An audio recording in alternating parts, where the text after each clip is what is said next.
In my role as president, it falls to me to bring to you the final nomination for an officer of the Nautical Institute, again recommended by the nominations committee and recommended to you by council for the appointment of the next president of the Nautical Institute, Ms. Jillian Carson-Jackson, FNI, Australia.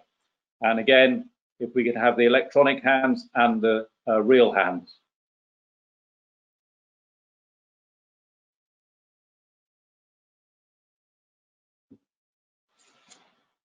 Oh, crikey. Jillian, you're lighting up the board here.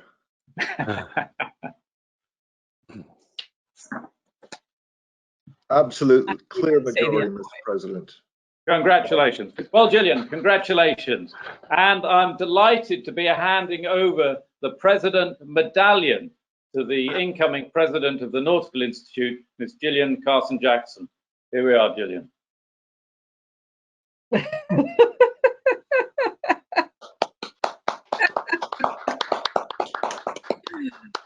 The joys of electronics. Let me see if I can put it on. Oh, goodness gracious me. Congratulations.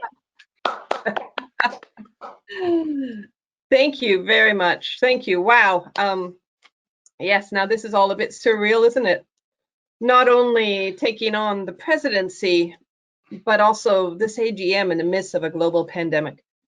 In the pre-COVID-19 world, we would be together in Plymouth, benefiting from the years of effort that were put in by the branch to get ready for this AGM and the seminar.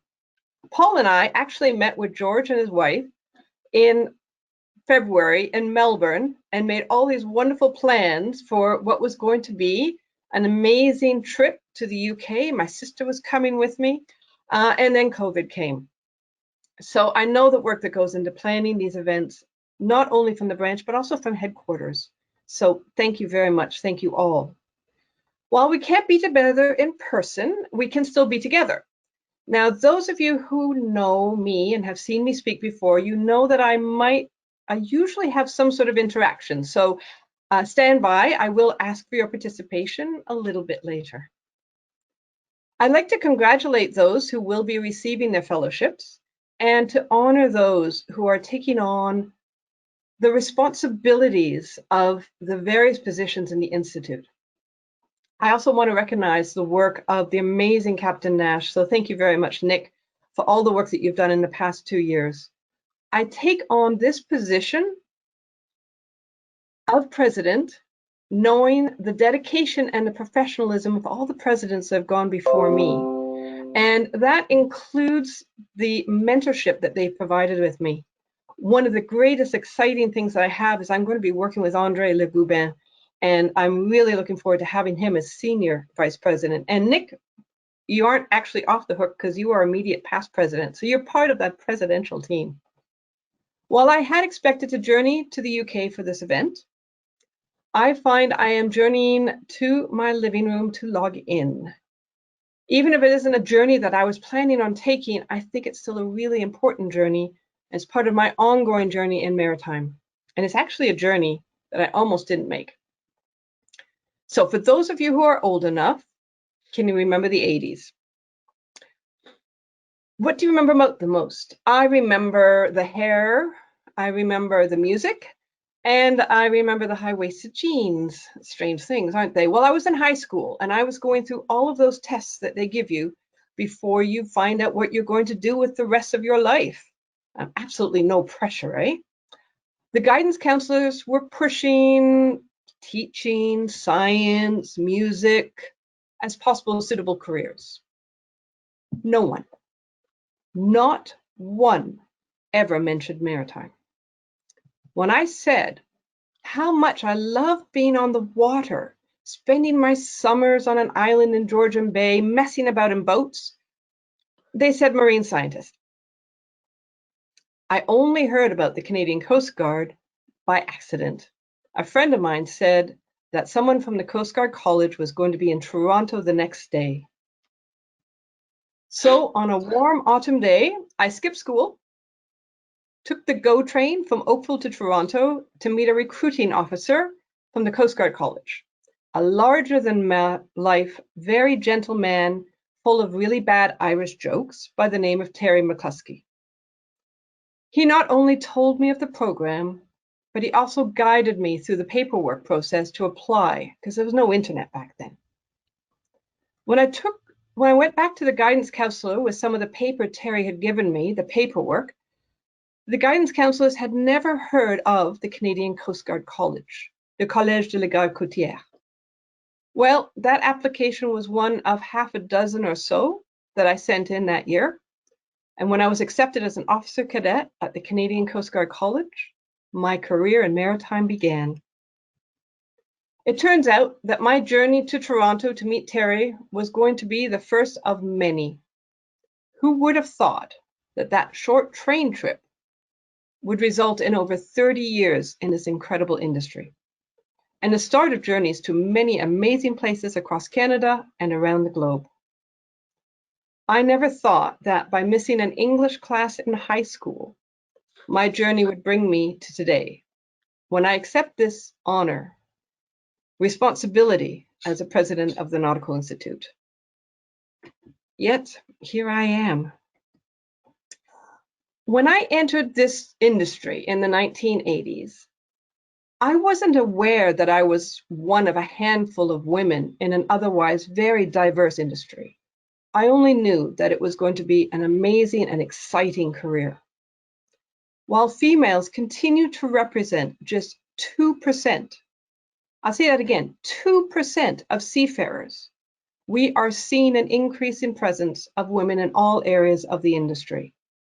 There has been a concerted effort over the past years to raise visibility, not just of women, but of the importance of diversity and inclusion in maritime. This is something the NI takes very seriously, and I am so pleased to present the recently agreed NI Pledge on Diversity and Inclusion. And I think, David, you're going to help me by putting it up. Excellent. The Pledge of the NI, this is a global body that is pledging to show its commitment to encourage, support, and to celebrate a diverse and inclusive maritime industry. It's very exciting that we're able to release this pledge today, and we will be putting it out in Seaways. But my challenge for us now is, what can you, as a member of the NI, do to embody this pledge?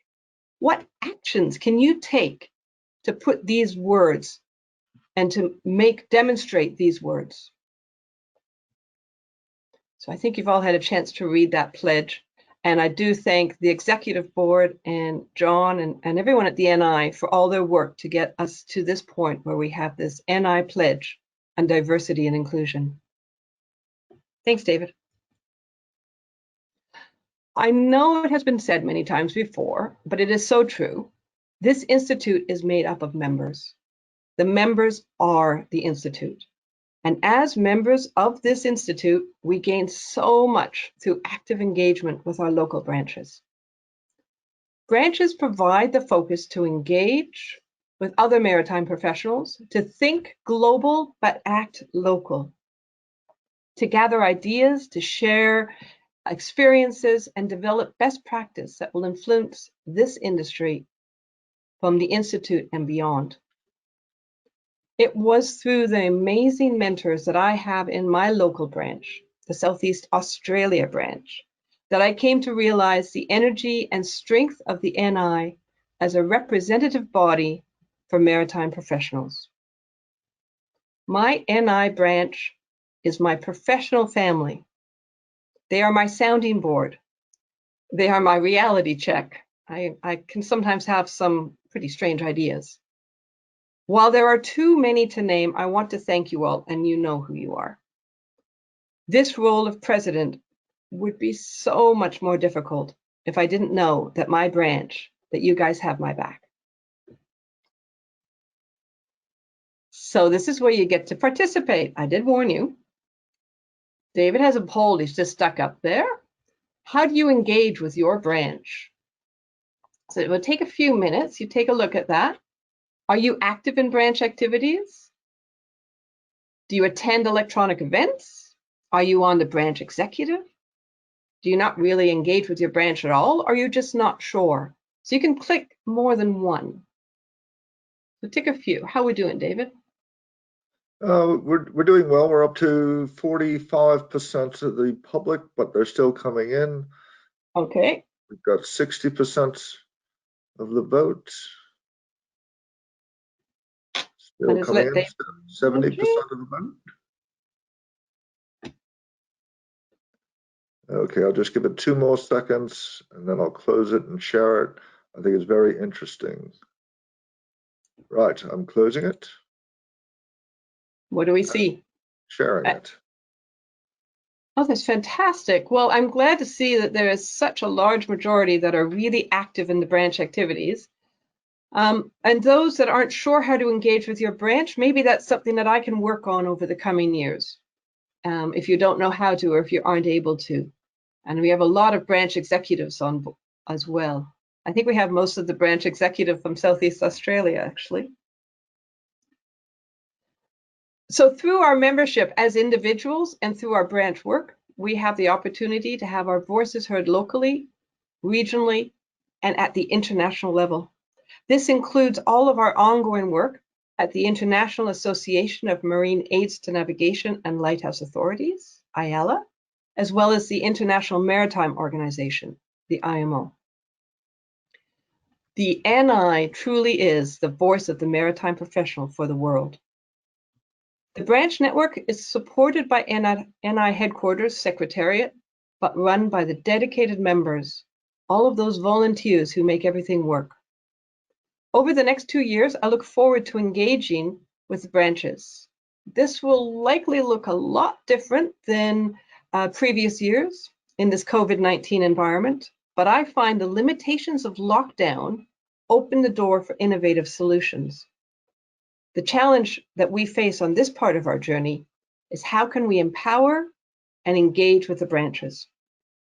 In this COVID-19 era, how can we make use of technology as an enabler for connecting the membership of our branches and across the globe?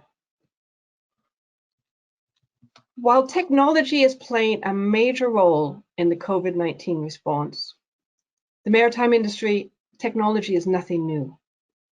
The digitization of the maritime industry continues to have implications that encompass ship and shore. Within this constantly changing technological environment, it may be difficult to see beyond the tools to the people. Piet Hein is attributed with the quote, "When technology is master, we reach disaster faster." As we see the increase in technology in our industry, I challenge us all to consider the changing skill sets and the competencies required for the maritime professionals in an increasingly digital and autonomous environment. So these 3 challenges, addressing diversity and inclusion, empowering and engaging with the branches, and addressing the impact of technology on the role of the maritime professional, our members, our role, these are all part of our journey. I feel the weight of this gong, and I'll show it again because it's really quite cool, as being representative of the weight of the responsibility that I now take on in the role of president, a servant leader to help guide and support the Institute. The journey of 1,000 miles begins with a single step. My journey on a warm autumn day so long ago has led me to this point. Each of your journeys lead you to another point. Yet we have the opportunity to share our journeys, to engage through debate, to question and challenge ourselves, and shape our future, the future of this industry.